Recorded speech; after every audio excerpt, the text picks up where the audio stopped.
A'udzubillahi minasyaitonirrajim. Bismillahirrahmanirrahim. Alhamdulillahirabbil alamin. Nahmaduhu wa nasta'inuhu wa nastahdihi wa nastaghfiruh wa na'udzubillahi min syururi anfusina wa min sayyiati a'malina. Man yahdihillahu fala mudilla lahu wa man yudlilhu fala hadiyalah. Nashhadu an la ilaha illallah wa nashhadu anna Muhammadan abduhu wa rasuluh. Allahumma salli ala sayyidina Muhammad wa ala alihi wa sahbihi ajma'in. Alhamdulillah, bersyukur pada Allah Subhanahu wa taala. Salawat dan salam kita panjatkan kepada baginda Nabi sallallahu alaihi wasallam. Allahumma salli ala sayyidina Muhammad wa ala alihi wa sahbihi ajma'in. Hari ini insya-Allah kita bersama-sama lagi dalam siri tadabbur harian. Insya-Allah hari ini kita akan bersama-sama di muka surat yang ke-278. Muka surat 278, kita akan sama-sama untuk mentadabbur daripada surah An-Nahl ayat 94 sehingga ayat 102, insya-Allah ayat 94 sehingga ayat 102. Sebagaimana kita sebut selalu, kita ingatkan setiap muka surat kita akan ceritakan sedikit, iaitu tentang kandungan surah An-Nahl. Surah An-Nahl, surah lebah. Allah Ta'ala menceritakan tentang nikmatnya yang diberikan kepada manusia, yang diberikan oleh Allah Subhanahu Wa Taala kepada manusia, kepada hamba-hambanya, pelbagai-bagai nikmat. Dan kemudian Allah Taala selang-selikan dengan semasa menceritakan nikmat, Allah Taala akan ceritakan juga kenapalah manusia begini, kenapalah manusia begini kan, kenapalah manusia buat macam ni, kenapa manusia tak buat macam ni, sepatutnya manusia begini, kenapa buat macam ni. Jadi alhamdulillah kita tengok sama-sama, dan terima kasih kepada yang telah memberi feedback gambar dan juga suara. InsyaAllah saya akan bacakan sedikit awal satu ayat daripada muka surat 278 ni. Moga-moga kita dapat keberkatan daripada Allah Subhanahu wa taala dalam sesi pengajian kita pada setiap pagi ni, insya-Allah. A'udzubillahi minasyaitonirrajim. Bismillahirrahmanirrahim. Wala tattakhizu aymanakum dakhalan bainakum fatazillu qadamun ba'da thubutiha wa tazuqus su'a bima sadattum an sabilillah wa lakum azabun azim. Sadaqallahul azim. Alhamdulillah, ayat ini iaitu masih lagi menceritakan tentang masalah menunaikan amanah. Allah Subhanahu Wa Taala menyuruh manusia ni untuk menyuruh kita semua untuk menunaikan amanah. Amanah iaitu janji dan sebagainya, maka semua itu adalah amanah-amanah. Dan begitu juga apabila manusia ni melakukan perjanjian dengan orang lain, maka sebenarnya mereka itu telah melakukan janji dengan Allah Subhanahu Wa Taala, sebagaimana dalam ayat yang telah kita baca sebelum daripada ni. Kemudian manusia juga akan mengadakan sumpah-sumpah. Jadi itu adalah ibaratnya apabila kita ni melakukan janji dengan sesiapa saja, sesama manusia, sesama makhluk, tak kiralah mereka ni Islam ke tak Islam ke dan sebagainya, maka pada masa itu sebenarnya kita ini seolah-olahnya telah menunaikan amanah.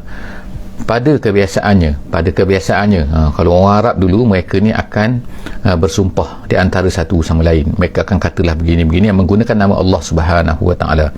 Dan bahkan kadang-kadang ada juga orang Islam menggunakan sumpah-sumpah ini menggunakan nama Allah Subhanahu Wa Taala untuk menyungguhkan, untuk menguatkan bahawa mereka ini sebenarnya berjanji dengan nama Allah dan sebagainya. Tapi kadang-kadang mereka ini apabila berlakulah satu perkara yang mereka rasakan kurang menguntungkan mereka, maka mereka biasanya akan lari daripada janji tersebut. Mereka akan tidak menunaikan janji tersebut, bahkan kadang-kadang mengubah janji tersebut dan melakukan satu penipuan dan sebagainya kan, kerana kerana suatu kepentingan yang mereka dapat, sama ada kepentingan duniawi ke dan sebagainya. Maka sebab itulah Allah Subhanahu Wa Taala dalam ayat-ayat ini yang sedang kita baca ini, Allah Taala ceritakan bahawa jangan kamu buat macam tu. Buat perbuatan begitu, iaitu tidak menunaikan amanah, tidak menunaikan janji, tidak menunaikan sumpah, tidak menunaikan apa-apalah yang dibuat di antara sesama manusia ini, kadang-kadang menggunakan nama Allah Subhanahu Wa Taala adalah merupakan satu perkara yang dilarang oleh Allah Subhanahu Wa Taala. Jadi kita tengok dalam ayat ni, Allah Subhanahu Wa Taala berkata, wala tattakhizu, jangan kamu ambil, jangan kamu gunakan, aymanakum, sumpah-sumpah kamu, iaitu kamu bersumpahlah demi Allah dan sebagainya.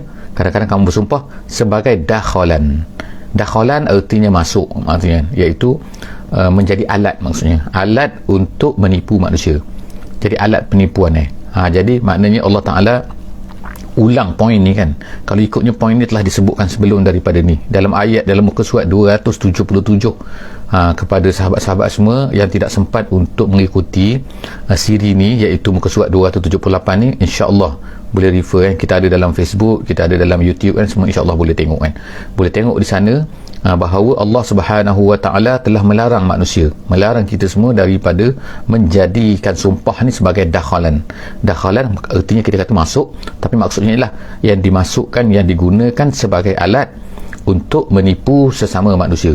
Bainakum, Allah Ta'ala kata dakhalan bainakum, iaitu alat yang digunakan untuk menipu sesama kamu. Kemudian fatazillu qadamun ba'da subutiha, Allah Ta'ala sebutkan iaitu yang akan menggelincirkan. Fatazillu, maka akan gelincirlah qadamun, iaitu kaki. Kaki maksudnya ini menggelincirkan kaki, artinya iaitu kamu akan jadi tergelincir daripada kebenaran. Ba'da subutiha, sedangkan kebenaran itu telah nyata, telah tetap, telah teguh pada kamu. Maknanya kamu dah kuat Islam kamu, apabila kamu buat macam ni maka akan mengganggu gugat Islam kamu. Wa tazuku su, Allah Ta'ala kata, dan kamu akan merasai su. Su ni ialah maknanya sini ialah maknanya ialah al-azab maksudnya. Ulama tafsir kata as-su al-azab. Tazuku iaitu merasai ataupun mengecapi. Allah Subhanahu Wa Taala dalam balaghahnya ketika menguraikan ayat ini, para ulama tafsir mengatakan Allah Ta'ala menggunakan perkataan tazuku. Tazuku itu artinya asalnya ialah merasai dengan lidah, iaitu satu benda yang kecil, satu benda yang sedikit pun kita akan dapat rasa, itu tazuku. Jadi Allah Subhanahu Wa Taala akan dikata akan menjadikan kamu merasai azab tersebut kalau kamu buat macam tu. Kemudian bima sodattum, dengan apa perbuatan kamu itu, iaitu kamu iaitu sodattum an sabilillah, iaitu kamu menghalang manusia ataupun kamu mengajak manusia untuk melakukan tidak menunaikan janji tersebut. Sodattum ni dah penghalangan kamu, kalau ikut terjemahannya kan, penghalangan kamu daripada jalan Allah. Ulama tafsir kata penghalangan kamu di sini maksudnya ialah kamu menghalang orang lain juga, mengajak orang lain juga melakukan sunnah, iaitu tidak menunaikan janji kamu. Jadi ini kadang-kadang kita tengok apa ni kan maksudnya jadi maksud tu macam tu kan. Jadi Allah SWT sangat marah dan menggambarkan seolah-olahnya orang yang mengajak kepada ataupun melakukan perkara iaitu tidak menunaikan janji ini, seolah-olahnya Allah Ta'ala sebutkan ansabilillah. Allah Ta'ala katakan iaitu daripada jalan Allah Subhanahu. Salah satu daripada perkara yang Allah Ta'ala marah, Allah Ta'ala murka, iaitu apabila manusia ini membuat satu janji kemudian tidak menunaikan janji tersebut, membuat satu aiman, membuat satu sumpah kepada sesama manusia, tiba-tiba tidak menunaikan sumpah tersebut. Walakum azabun azim, Allah Ta'ala kata, dan bagi kamu pada ketika itu azab yang sangat-sangat besar. Kemudian Allah Ta'ala sambung lagi ayat 95. Allah Subhanahu Wa Taala menyebutkan wala tashtaru bi ahadillahi samanan qalila. Allah Subhanahu Wa Taala sebut janganlah kamu menjual, tashtaru ni atau membeli, kalau ikut makna kan membeli, menjual, bi ahadillahi samanan qalila. Tapi maksud di sini maknanya kamu jual janji Allah itu dengan satu harga yang murah, iaitu kerana maksud sini ialah kerana kadang-kadang manusia ni kerana satu perkara dunia. Dunia ni Allah Ta'ala sebutkan sini samanan qalila, iaitu dunia lah, iaitu harga yang sedikit. Samanan qalila. Jangan kamu jual janji Allah dengan satu harga yang sangat murah, iaitu maknanya kamu tidak melanggar janji kamu ini dengan sebab dunia. Yang macam sebelum daripada ni kan, muka surat 277 kita tengok kan, Allah Ta'ala sebutkan, iaitu kadang-kadang kita ni kan tengok yang ni lebih besar, yang ni keuntungan dia lebih besar kalau buat janji macam ni. Jadi ini sebenarnya cover semua sekali kan, merangkumi semua sekali, semua apa, dari segi jual belinya, dari segi macam-macam sebenarnya kan. Bukan hanya perjanjian di antara kumpulan dengan kumpulan, orang dengan orang dan sebagainya kan, tapi semua benda. Jadi Allah SWT ingatkan kita kan bahawa orang Islam kena tunjukkan contoh yang terbaik. Sebab apa? Kadang-kadang orang tak nak, orang yang belum Islam lagi tu, mereka tak masuk Islam, mereka benci kepada Islam, mereka tengok Islam ni adalah buruk dan sebagainya. Kita tak nafikan memang ada orang sengaja nak memburukkan Islam yang dah cantik itu kan, ada itu planning orang tu, itu satu cerita. Tapi satu cerita lagi ialah kadang-kadang orang Islam sendiri kan memburukkan Islam kan dengan perangai mereka dan sebagainya. Jadi di antara perkara-perkara yang menyebabkan orang tak Islam lagi ni nak masuk Islam atau melihat Islam ni tak elok ialah kerana ramainya orang Islam yang perangai macam ni, iaitu perangai dia ialah Waalaikumsalam warahmatullahi. Perangai mereka ialah mereka ni tidak menunaikan janji. Mereka ni apabila membuat janji apa-apa, mereka tidak menunaikan janji tersebut kan. Jadi Allah SWT kata sini ialah janganlah kamu kerana dunia wala tashtaru bi ahdillah, janganlah kamu ni menjual janji Allah. Allah Ta'ala sebutkan janji itu seolah janji Allah, padahal kita berjanji dengan manusia lah kan.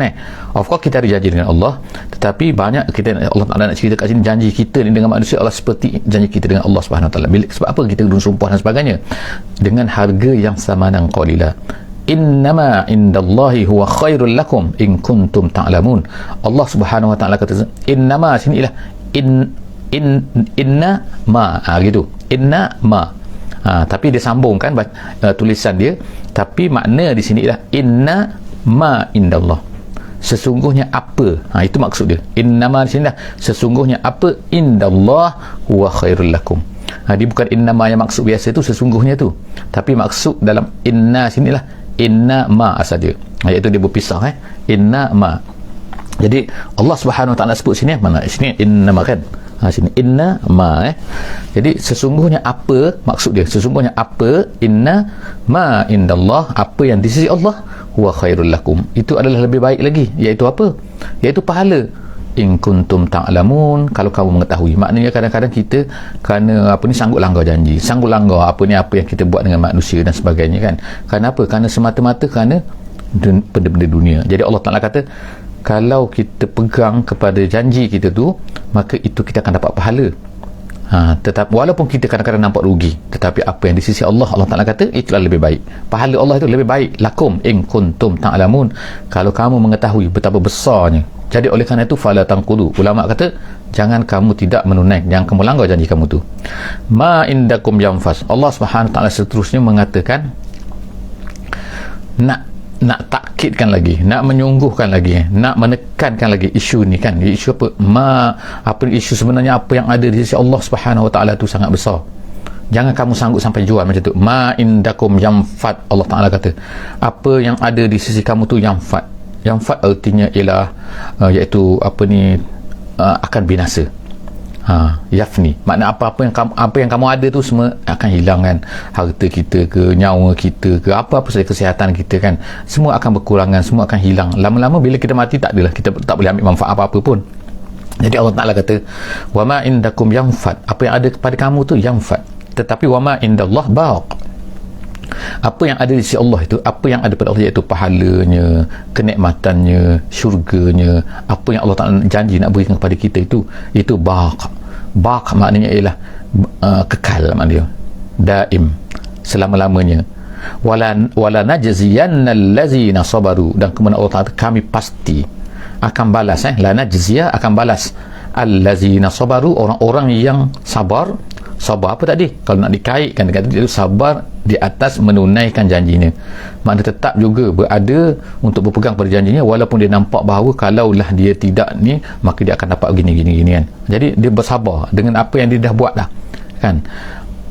Ajrahum, Allah Ta'ala kata sesiapa yang Allah Ta'ala yang sabar, orang-orang yang sabar, maka Allah Ta'ala akan beri pahalanya, iaitu ganjarannya bi ahsani ma kanu ya'malun, dengan yang terbaik ma kanu ya'malun, dengan apa yang telah mereka lakukan iaitu menunaikan janji mereka itu dengan sebab mereka dah memberi janji kepada manusia lain. Jadi kemudian Allah SWT sebutkan secara umumnya man amila salihan, dan orang-orang yang beramal dengan amalan yang soleh. Ayat 97 insya-Allah. Man amila salihan min zakarin aw untha, Allah Ta'ala sebut sini sesiapa yang beramal dengan amalan yang soleh, sama ada dia tu lelaki ataupun perempuan. Jadi ulama tafsir menjelaskan dengan panjang lebar lah di sini kan tentang lelaki dan perempuan. Kita pun baru hari wanita kan, hari wanita sedunia dan sebagainya lah kan. Jadi dalam ayat ni Allah Subhanahu Wa Ta'ala ulama tafsir katakan disebutkan perkataan zakar au unsa, sama ada lelaki ataupun perempuan. Allah Ta'ala sebutkan zakarin au unsa. Kenapa disebutkan zakarin au unsa? Kenapa disebutkan lelaki dan perempuan? Padahal kebiasaannya Allah Ta'ala tak sebut, biasanya dia akan sebut satu saja, iaitu lelaki saja. Jadi ulama kata di sini dia nak menegaskan bahawa ditakuti, takut nanti kalau disebutkan, kadang-kadang manusia ni akan merasa bahawa kadang-kadang orang pasal kenapa perempuan kata dia tak disebut, kenapa tak disebut, wanita kata. Jadi Allah Subhanahu Wa Taala sini nak menegaskan bahawa tak kira siapa saja, orang lelaki ke, orang perempuan ke, kalau dia beramal dengan amalan soleh, maka dia akan mendapat balasannya daripada Allah Subhanahu Wa Taala. Apa balasan dia? Dia akan sebut selepas daripada itu. Tapi yang the first ialah disebutkan oleh Allah Subhanahu Wa Taala sini ialah tak kira dia ni lelaki ke perempuan ke, maka kalau dia baik dia akan dapat pahala daripada Allah Subhanahu Wa Taala. Kalau dia jahat, of course tak akan dapat, tak kira dia lelaki. Jadi makna gender sini tak ada. Masalah jantina di sini tak ada. Jadi Allah SWT kata sesiapa yang beramal soleh, sama ada lelaki dianya ataupun perempuan dianya, syarat yang kedua, tak kira dia ni siapa, yang kedua wahuwa mu'min. Erti di sini ialah bahawa orang yang tidak mukmin takkan dapat apa yang Allah Ta'ala nak berikan ni. Jadi yang pertama, gender tak kira, jantina tak kira apa. Kemudian yang keduanya ialah syarat dia ialah dia adalah manusia, kemudian dia adalah mukmin, orang beriman. Itu adalah asasnya. Jadi Allah Ta'ala janjikan kepada mereka semua ini, falanuhyiyannahu hayatan thayyibah, kami akan berikan kepadanya kehidupan. Falanuhyiyannahu, kami akan hidupkan dia, maknanya memberikan kehidupan kepadanya. Dalam perkataan ni falanuhyiyannahu ni, kita akan tengok bahawa Allah Subhanahu Wa Taala menggunakan perkataan banyak. Fa tu maka, lam tu ialah nama dia, ialah lamu. Kalau dalam tafsir kata lam ini adalah lamul qasam ni. Lam qasam itu sumpah, Allah Taala bersumpah pasti. Dia bukan, dia qasam untuk mentakkidkan. Qasam untuk mentakkid. Jadi Allah kata falanuh, nun ni adalah merupakan nun kami, kan.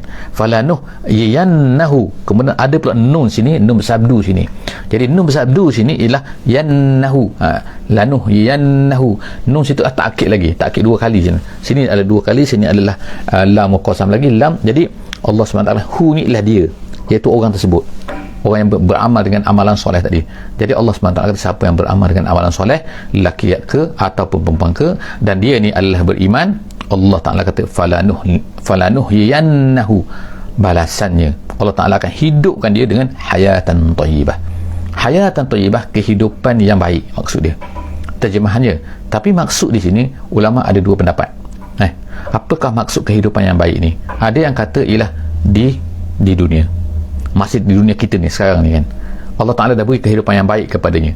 Bagaimana yang dikatakan kehidupan yang baik itu? Dalam setengah hadis ada disebutkan perkara ni, yang dimaksudkan kehidupan yang baik ni bukannya makna dengan harta yang banyak, dengan hebat-hebat, bukan.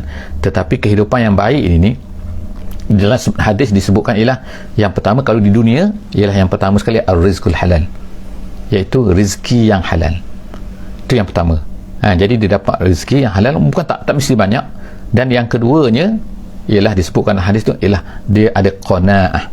Qanaah ni ialah satu sifat yang Allah Ta'ala nak berikan, iaitu dalam perasaan manusia, iaitu merasai cukup dengan apa yang dia dapat. Kadang-kadang manusia ni dia dapat banyak tapi dia rasa tak cukup, dah banyak tak cukup lagi. Perasaan tak cukup sebenarnya ialah satu bala, kan, satu malapetaka kepada manusia ni, kan, menyebabkan manusia ni, kan, jadi sakit jiwa. Jadi perasaan cukup ni kadang-kadang walaupun sedikit tapi dia rasa cukup. Alhamdulillah, itu adalah merupakan satu nikmat. Itu yang dikatakan oleh ulama ataupun disebutkan dalam hadis sebenarnya. Itulah yang tafsiran kepada hayatan thayyibah. Kehidupan dunia ini kehidupan yang dia rasa itu kehidupan yang baik.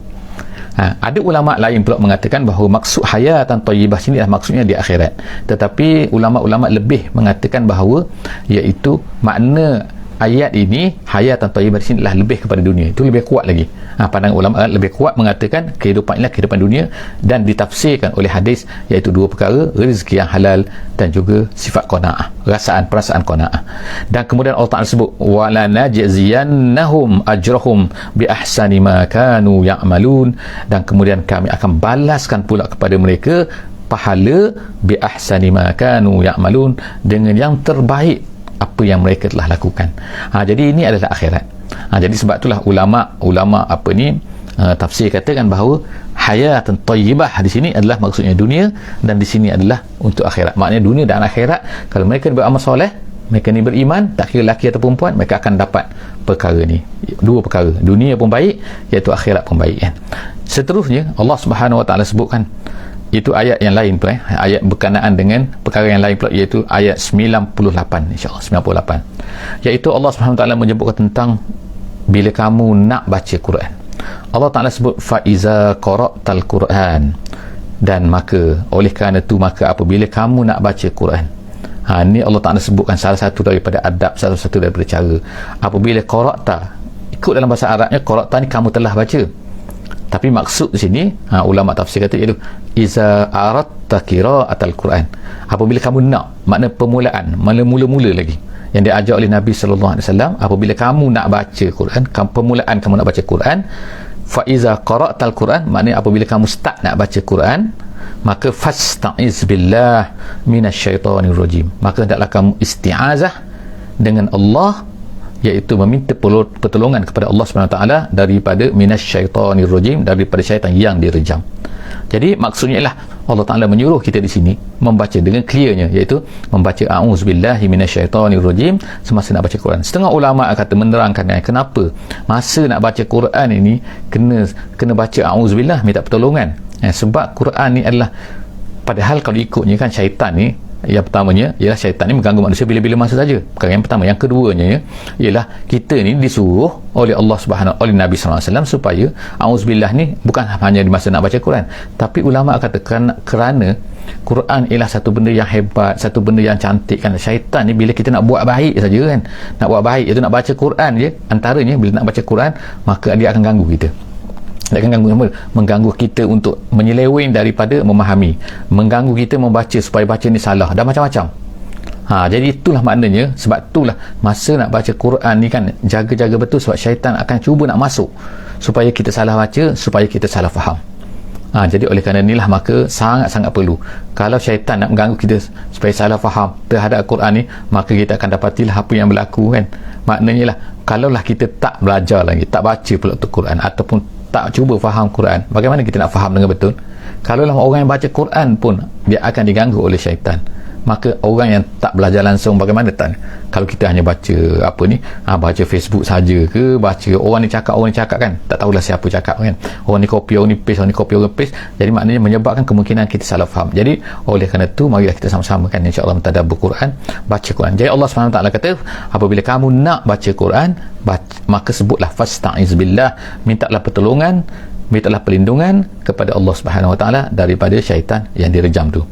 Kemudian innahu laisa lahu sultan. Kemudian Allah Taala ceritakan hakikat syaitan ni, kuatkah dia ni, mampukah dia ni, dia boleh menguasai kita ke? Allah Subhanahu Wa Taala sebut dalam ayat seterusnya, iaitu ayat 99 tu, innahu, sesungguhnya, laisa lahu sultan, tidak ada bagi syaitan itu sultan. Sultan tu kekuasaan, maksudnya dia boleh menguasai alal ladzina amanu wa ala rabbihim yatawakkalun. Dia tak akan mungkin, dia kata tak akan ada kuasa kalau seseorang tu yang pertama sekali alal ladzina amanu, orang yang beriman. Kalau orang tu beriman betul-betul kepada Allah Ta'ala, dia takut, dia tak akan boleh ganggu. Jadi kalau ganggu tu, maknanya kadang-kadang kemungkinan iman kita tu lemah, iman kita tu hilang, ataupun macam mana, wa'iyazbillah, maka syaitan akan dapat.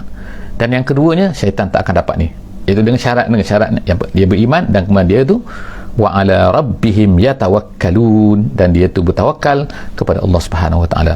Kemudian innama sultanuhu, kemudian Allah Taala sebut sultan dia tu, kekuasaan syaitan tu, kemampuan dia tu akan muncul, kekuatan dia akan jadi kuat alal ladzina yatawallawnahu, ke atas orang-orang yang yatawallawnahu, iaitu orang yang mengikut dia, orang mengambil dia tu sebagai ketua, orang mengambil dia tu sebagai pemimpin, orang yang memang dah mengaku nak ikut dia. Itulah jadi tu.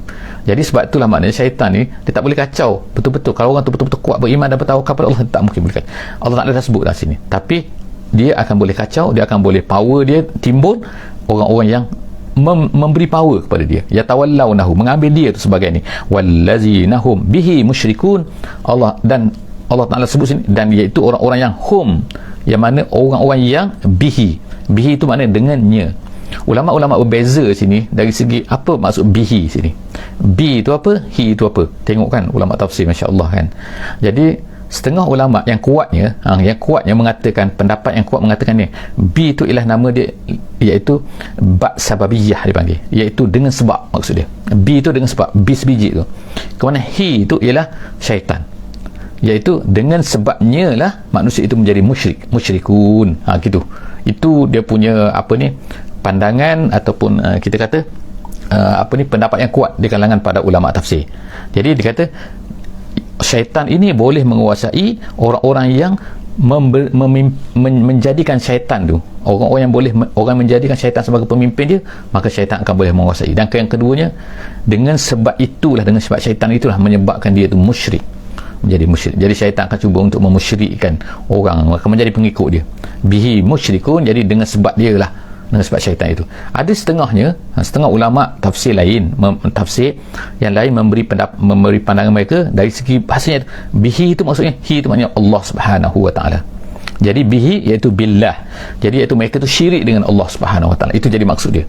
Tapi walaupun ada dua pendapat ulama besar di situ, bihi itu sama hi itu ialah Allah ataupun hi itu syaitan, maka kedua-duanya itu adalah memberi makna yang sama, iaitu dengan sebab syaitanlah manusia itu mensyirikkan Allah Subhanahu wa taala. Kemudian Allah SWT sebut selepas daripada itu dalam ayat 101 Allah Taala sebut, wa iza baddalna ayatan makana ayah, apabila kami gantikan.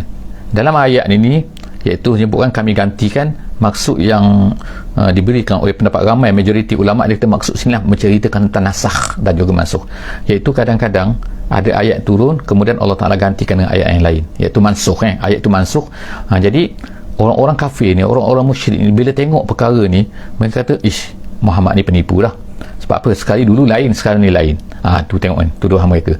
Jadi Allah SWT sebutkan kat di sini kan, wa iza baddalna ayah, apabila kami gantikan satu ayat, maka ayah dengan tempat satu ayat. Maknanya dulu begini, kemudian datang ayat Quran menggantikan begini. Wallahu a'lamu bima yunazzil. Dan Allah Ta'ala, ini nama dia jumlah mu'taridah, iaitu datangnya Allah Ta'ala pun berkatakan, Allah Ta'ala lebih tahu lagi apa yang dia nak turunkan. Sepatutnya kalau orang tu betul-betul beriman kepada Allah Subhanahu Wa Ta'ala, tak kisahkan dia nak kata apa-apa pun kan. Maknanya Allah Ta'ala nak turunkan apa-apa, terpulanglah kepada Allah Subhanahu Wa Ta'ala. Kenapa awak pula tukang kata macam begini. Jadi Allah Subhanahu Wa Ta'ala sebut sini kan, Allah Ta'ala lebih tahu apa yang dia nak turunkan. Jadi Allah Ta'ala kata sini, disambung balik, qalu innama anta muftar. Dia kata muftarin tu maksudnya mengada-ngadakan, kazzab makna dia. Apabila ada Nabi untuk cerita ayat ni sekarang ni macam ni, ayat ni sekarang macam ni, ayat ni ganti kena ayat ni, mereka kata pula, qalu, berkata orang Mekah ni, orang musyrik ni, mereka kata, ni kata Muhammad ni, anta muftar, kamu ni penipu ni Muhammad ni, kata. Jadi Allah Ta'ala kata, bal aksaruhum la ya'lamun, bahkan majoriti mereka sebenarnya tak tahu apa. Ada yang tahu, maksudnya bila sebut majoriti maknanya ada yang tahu, tapi yang tahu tu menyembunyikan. Menyembunyikan apa, iaitu antara yang tahu tu ialah iaitu orang Yahudi. Orang Yahudi tahu kan bahawa akan berlaku ni kan, manansakh min ayatin, iaitu tapi mereka ni menyembunyikan, mereka tak nak cerita. Sebab apa? Mereka apa-apa yang memberi kredit kepada Nabi SAW ni mereka tak akan cerita. Itu orang musyrik kan. Kul nazzalahu, kemudian Allah SWT sebutkan, kul nazzalahu, katakan wahai Muhammad kepada mereka ni, nazzalahu ruhul qudus. Quran ini diturunkan oleh, bukan daripada ruhul qudus, tapi daripada Allah Subhanahu Wa Ta'ala, dibawa oleh malaikat. Ruhul qudus ialah malaikat Jibril. Jadi ianya dibawa oleh malaikat Jibril, min rabbik, daripada Tuhan kamu. Bukannya daripada kamu, bukan daripada kamu wahai Muhammad, bil haqqi, memang betul-betul. Jadi dipanggil muta'alliq, iaitu bi situlah bil haqqi, iaitu nazzalahu bil haqqi, memang turun, betul-betul turun daripada Allah Subhanahu Wa Ta'ala, dibawa oleh malaikat Jibril, liyusabbital ladzina amanu, untuk meneguhkan orang-orang yang beriman. Jadi itu yang di antara fungsi, kita kata fungsi ayat Quran ini turun kepada orang-orang yang beriman ni. Orang yang tak nak beriman mereka tak nak percaya. Tapi apabila orang beriman ni baca Quran, maka dia akan meneguhkan, liyusabbital ladzina amanu, Allah Ta'ala nak teguhkan orang-orang yang beriman, wahudan, menjadi petunjuk daripada ad-dhalal, daripada kesesatan, dan kemudian wabusyra, memberikan khabar gembira apa yang akan berlaku, apa yang mereka dapat di hari akhirat nanti, lil muslimin, kepada orang-orang muslim, iaitu orang-orang yang orang yang tunduk kepada Allah Subhanahu wa taala. Kadang-kadang Allah Ta'ala sebut mukminin, kadang-kadang Allah Ta'ala sebut muslimin. Jadi kaedahnya dalam cara memahami Quran ni ialah apabila Allah Ta'ala sebut muslimin, maka termasuk dalam tu ialah beriman sekali. Apabila disebut muslimin, termasuk dalam tu juga lah muslimin sekali. Disebut mukminin, maksud dalam tu ialah muslim sekali. Tapi apabila disebutkan Islam dan juga iman di satu tempat yang sama, satu ayat yang sama, maka pada ketika itu dia akan jadi makna itu berbeza, iaitu satu adalah untuk tunduk kepada Allah dari segi luaran fizikal, dan yang mukmin iman itulah makna dari dalaman. Tapi kalau dia sebut satu saja, ertinya ialah termasuk dari dua-dua. Itu adalah kaedah dari segi cara memahami Al-Quran. Setakat itulah saja insya-Allah hari ini. Kita akan jumpa lagi insya-Allah dalam sesi seterusnya, iaitu muka surat 279. Jumpa lagi insya-Allah. Jangan lupa untuk share, like, insya-Allah beri share kepada orang-orang lain, hantar link kepada semua kawan-kawan, letakkan link ni insya-Allah, link kita ni dalam semua tempat insya-Allah, di dalam grup-grup kita insya-Allah. Jangan lupa, dan kemudian follow, like, komen insya-Allah semua sekalian, subscribe. Jumpa lagi insya-Allah. Qul qouli hadza wa astaghfirullahal azim li wa lakum. Bismillahirrahmanirrahim. Wal 'asri innal insana lafi khusr illa allazina amanu wa 'amilus solihat wa tawasaw bil haqqi wa tawasaw bis sabr. Wassalamualaikum warahmatullahi wabarakatuh.